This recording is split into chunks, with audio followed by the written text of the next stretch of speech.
মাত্র ১২ দিনে অপ্রতিরোধ্য গতিতে এগিয়ে গেলেন বিদ্রোহীরা। দামেস্কে পতন হল বাশার আল আসাদের। এত কম সময়ে এই পতন নিয়ে ওই অঞ্চলে নজরদারি করা বিভিন্ন সংস্থা এবং আঞ্চলিক প্রভাবশালীরাও হিসাব মেলাতে পারেনি। গত ২৭ নভেম্বর নতুন করে আক্রমণ শুরু করার পর সিরিয়ার বিদ্রোহীরা এগিয়েছেন অপ্রতিরোধ্য গতিতে। অভিযান শুরু করার মাত্র ৪ দিনের মাথায় তারা দেশটির দ্বিতীয় বৃহৎ নগরী আলেপ্পোর দখল নিয়ে নেন। সেখান থেকে তারা রওনা দেন আরেক বড় শহর হামার দিকে।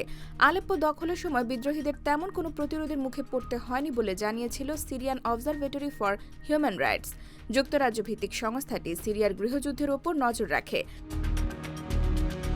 হামা দখলের পরে বিভিন্ন সড়কে আসাদ বাহিনীর সঙ্গে বিদ্রোহীদের লড়াই হয়েছিল, কিন্তু আসাদ বাহিনী সেখানেও খুব একটা প্রতিরোধ গড়ে তুলতে সক্ষম হয়নি। বিদ্রোহীরা কয়েক দিক থেকে হামা শহরে হামলা চালান বলে জানায় Syrian observatory for human rights. সিরিয়ার এবারের আসাদ বিরোধী অভিযানে বিদ্রোহীদের নেতৃত্ব দিয়েছে হায়াত তাহরির আল শাম। তাদের এবং তাদের মিত্র গোষ্ঠীগুলোর যোদ্ধারা মূলত পিকআপ ভ্যান ও মোটর বাইকে করে সামনে অগ্রসর হয়েছেন। এটি তাদের দ্রুত গতিতে এগিয়ে যাওয়ার একটি কারণ। হামা দখলের পর বিদ্রোহীরা রওনা হন হোমসের পথে।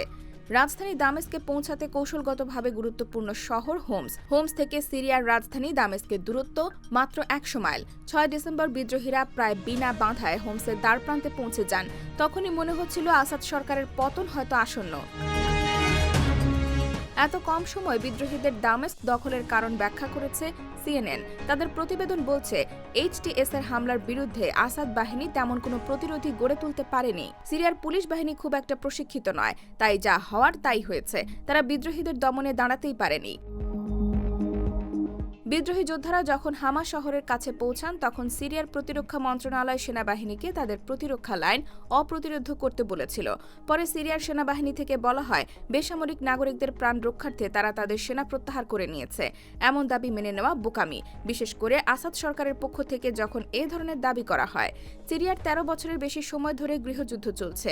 যুদ্ধে হাজার হাজার বেসামরিক মানুষ নিহত হয়েছেন। বিশ্লেষকরা বলছেন, মনোবলের অভাব, দলত্যাগ ও দুর্নীতির কারণে আসাদ বাহিনীর ভেতরটা ফাঁপা হয়ে গেছে। মূলত এ কারণে আসাদ সরকারের পতন হয়েছে।